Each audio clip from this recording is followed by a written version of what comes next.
The problem about discussing these state assets is the way the NDC position themselves as a group of people who are not in support of sale of state assets.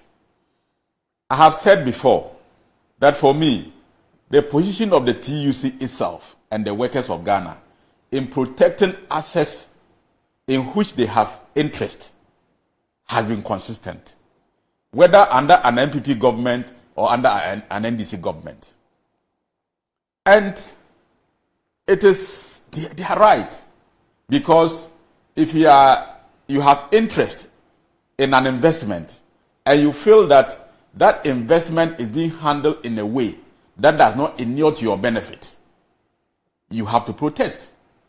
The hypocrisy is coming from the NDC, who talk as if, you see where Kofi landed, that a group of people who are involved in state capture, who are selling state assets, and so they should vote for John Mahama, so that when NDC comes, that will stop. He did it. Oh, wait. When you were talking, I kept quiet. When was the legacy introduced? Kofi, don't do that. You are my friend. Don't be doing that. I only asked you a question. When you were talking, are we aware of legacy? Oh no, but you invited me. But I didn't invite you. Keep quiet. Did I invite you?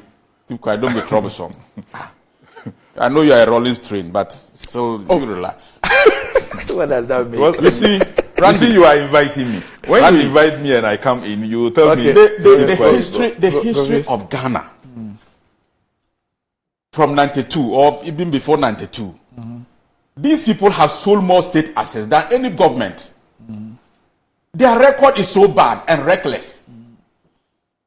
Atlantic Hotel was a state hotel. NDC sold it.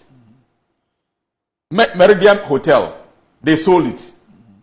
Star Hotel, they sold it. Which Meridian Continental Hotel. All these were hotels that belonged to Ghana. Which Meridian Hotel are you talking about? Keep quiet. No, Meridian Hotel in Tema is still in the hands of the state. Oh. So I don't know what you are talking about.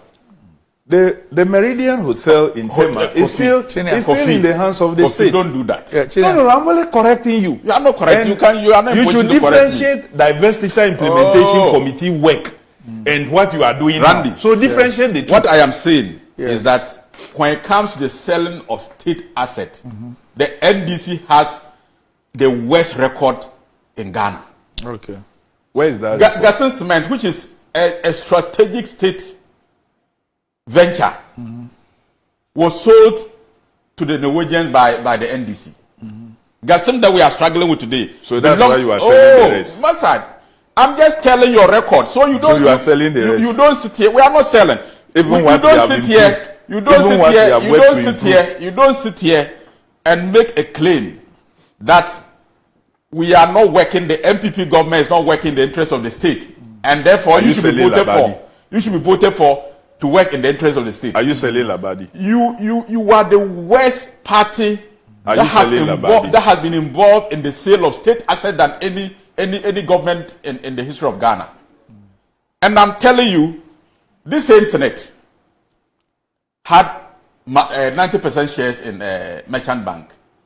Under John Mahama, was it not sold? It was sold to Fortis. Under very controversial circumstances, because at that time, this guy is really don't do that. Look, don't do if that. we want I'm to deal playing back your record with SNIT investments, we can deal you have with made a statement and I'm buttressing my point. I am referring to now the hotels. We can go into the Merchant Bank deal and what has happened to it and its improvement subsequently. You have decided that a hotel should be sold. We just have 5 minutes. I am just saying that Senate had 90% shares in Merchant Bank under the NDC. The NDC decided to sell it. And the South African bank offered over $90 million for 75% shares in that bank. Then Fortis, which has its board members who were appointees of the NDC, Who were those appointees? Who were those appointees? The board members of Fortis. Who were those? I'll get them for you. I'll get them for you. Don't worry. Kofi, don't worry. I'll get them for you. I mean, I'll get them for you. So go on. But I'm saying that. Doc, let him get it because he will tell you that will be up and then he will run away and say that what he has communicated out there. Offered $35 billion. Who are the board members of the Fortis that you say were? Fortis offered $35 million to buy Merchant Bank. Another bank offered over $90 million for just 75% shares.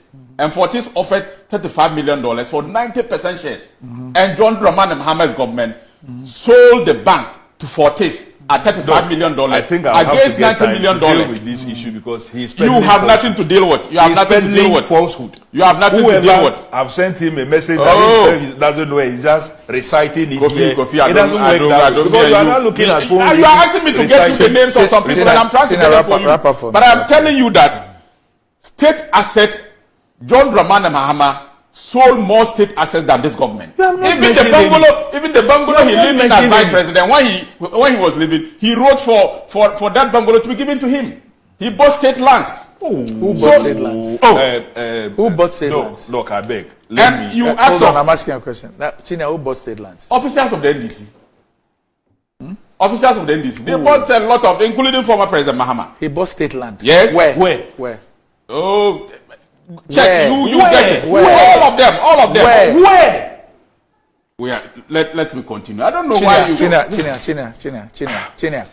Did President Mahama not write with a great Chinnia? Hold on. For the state to hand over his official bungalow to him? Chinnia, hold on. Did he not do that? Chinnia, please hold on.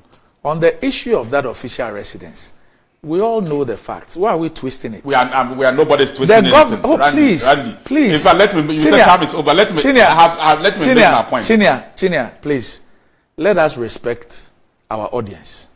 I do. You can't sit on this program and make a statement to the effect that the former president bought state lands and not prove it. Which state land did he buy? Just tell us which one. I'll get it to you. But so you don't have the evidence. He bought state land. No. And he offered to buy his official bungalow. Please. He never ever offered to buy his state bungalow. Never. He wrote to buy his state bungalow. Never. He wrote. It didn't happen. No. He wrote for it. No, why will you lie about this? I'm not lying, Randy. You said that he wrote. He wanted to buy his state bungalow. It is not true. What is the case? You are making the assertion. I'm telling you, it's not true. So what is the case? Show me the evidence that he wrote to buy his state assets. He wrote for his his official bungalow to be given to him as his official resident as a former president. So he was taking it over. That he is entitled to. So that hold on, please hold on. So when it is given to him, it becomes his property. Chief, hold on. Hold on. Why will a vice president be leaving office, Chief, and the official resident of the vice president, you want to take it as your official president, as a former president? Chief. You are talking about ethical conduct. Chief. All these things that we are discussing, Randy. I need just Randy. I haven't finished. Chinnia spoke a lot. I won't let you proceed further if you're unable to give us evidence of the state assets that was bought by President Mahama. If you don't have the evidence, withdraw it. I said he wrote to take his official residence. Oh, so now he didn't write to buy it. Oh, but taking to buy a state asset. And that's the land that he bought. Is that the state land that he bought? But it's not state property. No, I'm asking you. Is it not state property? Hold on. It's not just land. It's official residence. Chinnia, you said that he bought state lands. That's what you said. And I asked you. I said he wanted to buy. Oh. You didn't say that he bought state lands. You didn't say he bought state lands. He wanted to take over his official residence. Chinnia, are you saying that you never said that he bought state lands? It tells you. You didn't say that. It tells you how they are. We all heard you. When you hold them, we all heard you. Then they begin to run away. But we heard you. Chinnia, we heard you. The state land matter, I'll get back to it. If you do not have the evidence of he buying state lands, withdraw it. Oh. I mean, yes. You are being held. Which allegations did I make? He talks about what is a state capture. I mean, but why? Is there no state capture? Is there who is no capturing state the capture? state? Who is capturing the state? You people are What is an capturing the allegation? state. But I'm giving you What a is your very evidence? example. When you have ministers of Actually, state what is his evidence? buying state Let's investments. No. When you have ministers of state buying state go. investments, Randy, and you say it's not state capture. So if ministers buy state property, it means it's state capture. And I'm also showing to you that they sold state assets to government officials. Some bungalows built by the Senate were bought by MPs. Most of them ministers under the NDC. Was that state capture? Was that state capture? So if he sits here and describe this government on what is it, going on a state capture because individuals have bought some properties of the state through an official process, and I am telling you that similar assets were acquired by individuals in Ghana. So many hotels were sold in Ghana under the NDC. And I've mentioned some of them to you. Atlantic Hotel was sold. It doesn't matter. To ministers of a Ghanaian is a Ghanaian. A minister of state is a Ghanaian. And there is no law in Ghana barring any minister of state of taking part in any public, process to buy an asset. Tell me any law that bars a government official from buying a state asset. And this issue of conflict of interest, you are just misleading Ghanaians. Brian Champon is not a member, is not a member of the management of Senate. He is not a board member of Senate. In fact, the laws of Ghana allows, even at the Ministry of Agri, if a company is applying for a job there and Brian Champon has interest, the law requires him to write officially to declare his interest. So I don't know why you are creating this confusion as if this is the first time something is being done. If you want us to have a national conversation about not allowing or making laws to bar certain individuals or certain category of people from taking part in certain decisions in Ghana, no problem. But don't behave as if this is the first time something like this is happening. I've told you, Merchant Bank was sold, and people who were appointed was sold to a government official. These people were appointees of the NDC. Mrs. Ima Akua was an executive director. Of what? Of Merchant Bank. Of Fortis. And she was what in government? She was what minister? She was not only minister. And she was what in government? Do you need she was what in government? Are you only? No, she was what in government? She was what in government? Kofi. The one who sent you that. I don't know. No, but just a point. George Graham Let's go. was a board member of GRA under the NDC. I haven't finished. George Graham was an appointee of the NDC. As what? And was a director of Fortis. As what? Appointee of NDC as what? As a member of the GRA board.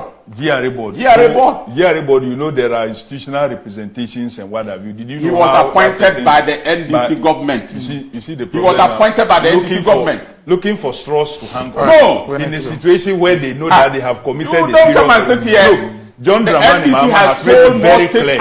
Under his administration, he will not allow his appointees to engage in this state. When it happened under him, that will not happen under him. Just like he saw to the he was a president before. He will continue. John Mahama was a president, and the state assets were sold. His record was sold to his appointees. These guys, who? I don't know why. Don't worry yourself. It's about appointees. They were sold. State assets were sold. The viewers know that their trade is to stop that and tell lies and tell more lies, but it will not tell which lies.